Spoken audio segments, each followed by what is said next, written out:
उसी सीरीज में विसंतानता के क्या कारण हैं और उनका क्या निवारण है, उसी सीरीज में आज मैं पहला हिस्सा टच करूंगा जो सबसे जरूरी हिस्सा है औरतों में, फीमेल्स में जब प्रॉब्लम आती है, वो है एग,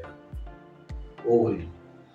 ओवरी यानी एग, वहां पर एग प्रोडक्शन होता है, oocytes बनते हैं, ओवा बनते हैं, वो एक फॉलिकल के अंदर होते हैं। तो किसी भी महिला में आप मान के चलो कि उसके अंदर जब भी ओवुलेशन होता है, जब भी उसके मेंसेस आते हैं, उसके 12 से 14 दिन में कई सारे छोटे छोटे छोटे छोटे फॉलिकल्स में से कोई एक फॉलिकल बड़ा होता है, 18-19 मिलीमीटर तक होता है, और वो 12 से 14वें दिन के बीच में फूट जाता है। देखो यहाँ पर ये दिखाया हुआ है इस चित्र में फूटते हुए, और वो फूट करके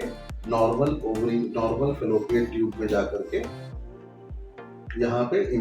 वेट करता है कि कब उसको आके स्पर्म मिलेगा। तो अगर वो नॉर्मली ओवुलेट हो रहा है और वो फेलोपियन ट्यूब में आराम से निकल जा रहा है, तो दैट इज नॉर्मल ओवुलेशन।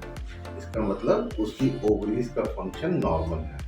कई बार दिक्कत होती है, कभी कुछ ओवरी में ऐसी प्रॉब्लम आ जाती है कि ये नंबर ऑफ फॉलिकल्स कम हो जाता है या ओवरी के फंक्शनिंग में दिक्कत आ जाती है। आपने कई महिलाओं को सुना होगा कि वो कभी कभी ये बोलते हैं कि उनको पीरियड्स में इरेगुलरिटी हो रही है, या उनको पीरियड सही से नहीं आ रहा है, या काफ़ी लंबे देर तक रहता है। जनरली जो 3 से 5 दिन तक काम का पीरियड होता है वो एक्सटेंड कर गया या शॉर्ट हो गया, थोड़ा सा स्पॉट गिरा। इसका मतलब कहीं पर सेंट्रल लेवल पर, ब्रेन के लेवल पर कुछ ना कुछ ऐसी प्रॉब्लम शुरू हुई है। बिकॉज ऑफ एज भी हो सकता है, या पॉलीसिस्टिक ओवेरियन डिजीज या सिंड्रोम भी हो सकता है, या कोई और एंडोमेट्रियोसिस या एंडोमेट्रियोमा टाइप का कुछ बन रहा है, या कुछ इससे रिलेटेड, ओवरी से रिलेटेड कुछ पैथोलॉजी, कुछ बीमारी डेवलप हो रही है, जिस वजह से उनके पीरियड भी इरेगुलर हो रहे हैं और ओवरी का फंक्शन भी लॉस्ट हो रहा है। तो इसका मतलब जब भी कोई ऐसी बात हो, ज़्यादातर लोग ये बोलते हैं सब कुछ ठीक है, महीना भी आ रहा है, महीना भी आ रहा है और सब कुछ हो रहा है, लेकिन हमको जो है जब भी इस तरह की बच्चा नहीं हो पा रहा है। तो इसका मतलब ये नहीं है कि अगर आपका पीरियड इरेगुलर हो रहा है, कम हो रहा है या ज़्यादा हो रहा है, दोनों ही कंडीशन इरेगुलर पीरियड्स पे आएंगी, तो हमको उसको ओवरीज के फंक्शन को इवेल्युएट करना चाहिए। ओवरीज को फंक्शन को कैसे इवेल्युएट करेंगे?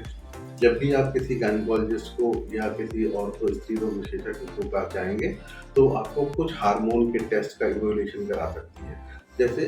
एएमएच हो गया, एफएसएच हो गया, ईस्ट्रोजन हो गया, एलएच हो गया, इस प्रकार के, या थायराइड के हार्मोन हो गए। बिकॉज जब इन हार्मोन्स में कभी कभी कोई दिक्कत आती है तो ओवरी के फंक्शन में दिक्कत आती है, और जो रिफ्लेक्ट होती है सिम्टम्स के रूप में, जिन सिम्टम्स जिन जिन जिन वजह से हम जान पाते हैं कि इन फंक्शंस में दिक्कत आ रही है, वो पीरियड इरेगुलरिटी, या फ्रीक्वेंसी बढ़ जाती है, या इरेगुलरली इरेगुलर हो जाते हैं, या रेगुलरली इरेगुलर हो जाते हैं। कुछ कुछ टर्म्स डॉक्टर्स लोग यूज़ कर देते हैं, बट ओवरऑल आपको सिर्फ ये जानना है कि किसी भी तरह की अनियमितता इस मासिक धर्म में अगर होती है, तो कहीं ना कहीं हम लोग बात कर रहे हैं कि ओवरी में, अंडाशय में कुछ गड़बड़ी है, जिसको जितना जल्दी पता कर देंगे हम उतना कम निसंतानता की समस्या से जूझेंगे। तो इससे रिलेटेड अगर आपको कोई क्वेश्चन मुझसे पूछना है तो आप 8417084446 पे मुझसे बात कर सकते हैं। आपका दिन शुभ हो, बहुत बहुत धन्यवाद।